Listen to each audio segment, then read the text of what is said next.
বন্ধুরা, কেন সাধারণত বড় লোকেরা দিনের পর দিন বড়ই হতে থাকে, আমাদের মতো সাধারণ তুচ্ছ মিডল ক্লাস ফ্যামিলি পরিবাররা কেন দিনের পর দিন এই সাধারণভাবে জিন্দিগি কাটায়? কারণ দেখো, রিজন আছে অনেক দিকে, কিন্তু আমি আর আজকে একটা রিজন নিয়ে কথা বলতে চলেছি।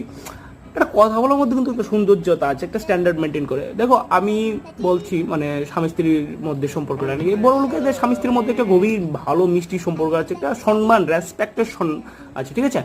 তো তারা কি সুন্দর একজন আরেকজনকে নাম ধরে ডাকে, মানে স্বামী স্ত্রী একজন আরেকজনকে নাম ধরে ডাকে বড় লোকেরা।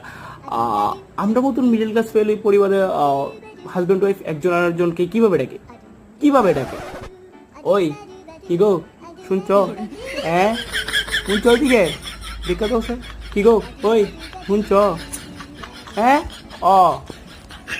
এরকম আকার ভঙ্গিমার মাধ্যমে নাম কিন্তু লয় না। তো এটাই দিস সিজন।